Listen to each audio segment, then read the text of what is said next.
if you look at pass rushers, they also rank the top 10 best pass rushers for the college football season for 2024. And ESPN has, man, and I was a little surprised by this. They have Trey Moore as the third best pass rusher in the country based on their rankings here. Coming off a 14 sacks, 17 and a half tackle for loss season in 2023. If that is the case, Patrick, and he ends up being the third best pass rusher, and this is also what I thought was interesting. We've talked about how deep Texas is on the edges. They're really deep on the edges. They also have an others receiving votes category here at the bottom once they're done with the top 10. And Texas has two players actually on the others receiving votes. They have Anthony Hill Jr. They give him some love in others receiving votes. He got 10 of them, others receiving votes. This is based on a voting system, so I didn't give you that breakdown because I didn't want to bore you half to death. But they have Barron Sorrell also listed among the others also receiving votes here. So it kind of echoes our opinion and sentiment that the Longhorns are really deep on the edges now. You bring in Trey Moore, you got a young Colin Simmons there, you got Ethan Burke, you got Barron Sorrell. Those guys are expected to take a huge leap forward in 2024. And then you use Anthony Hill on the edge situationally as well, so you can add him to the mix situationally. And we ain't even start talking about guys like Justice Finkley and others players who also can be in a more supportive role and be able to contribute. They're really deep on the edges, and this national story from ESPN also indicates they believe that's the case. Yeah, I think it looks as, bringing in Trey Moore, getting Colin Simmons, this looks like it's a point of emphasis for Texas this season is trying to pick up that pass rush, trying to pick up the edge rushing and we know part of the problem of, building a team is your secondary and edge rushers were just not where they need to be last season. They've been trying to address both of those, but both of those attack the same thing, which is trying to slow down a passing game. And if you can't completely overhaul your secondary in one season and bring in more and more guys there, the more pass rush you get, the more you're helping your secondary as well. That'll be a big piece for this Texas team. But yeah, I was surprised to see Trey Moore that high as well. I love to see it. I love to see outside people drinking the burnt orange Kool-Aid as well, because sometimes it feels like, okay, we're going to say really big on Trey Moore, but you see his size and you're not sure. There's always the jump of you're great UTSA. Can you be great in the SEC now at Texas? That's a huge leap of who you're going to be playing against.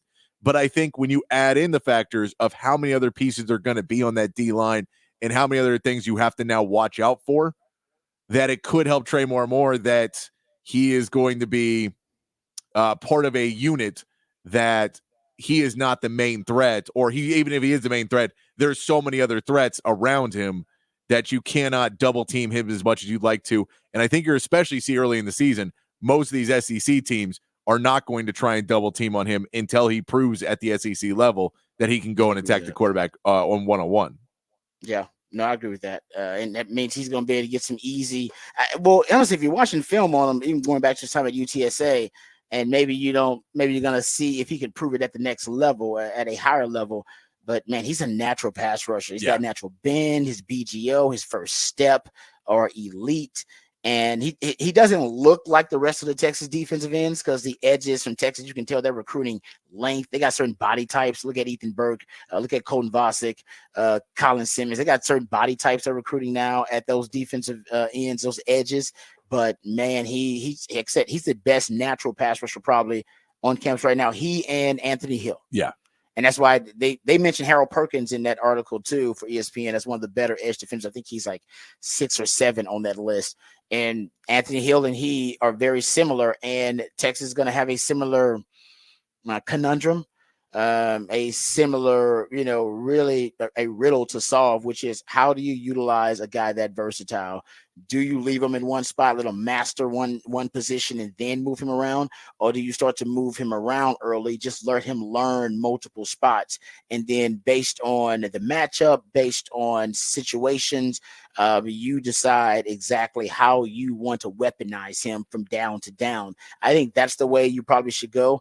It looks like that's the way they're starting, but it depends on all the other pieces you have on defense too. Can you stabilize? Can you have enough stable, competent, capable defenders in those other spots when you start moving him around where there's not significant drop off and it's not a void or a weakness. You move him and they go, well, they're weak right there. Let's attack the off ball linebacker spot. They moved him on the edge. So I think that's going to be key too. Do you have the supporting cast that makes the flexibility of Anthony Hill, which makes it a true weapon, because you can't weaponize the flexibility and versatility if you don't have the other pieces there around him. Yeah, that's going to be the key. That's it. Is Anthony Hill's ceiling this season is based on what that linebacker room can do to fulfill all the other places where he doesn't need to be a every single down middle linebacker, because you just don't have another option. If they can figure that part out, if they get other guys to step up there, then I think that he jumps up to your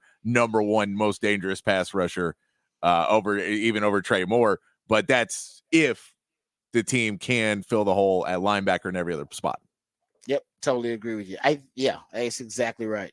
That's why watching Lianga-Lafau, David Benda, the only 6th-year senior on the team, by the way, he's the old man on the team right now. Be huge if he can have one of those breakout seasons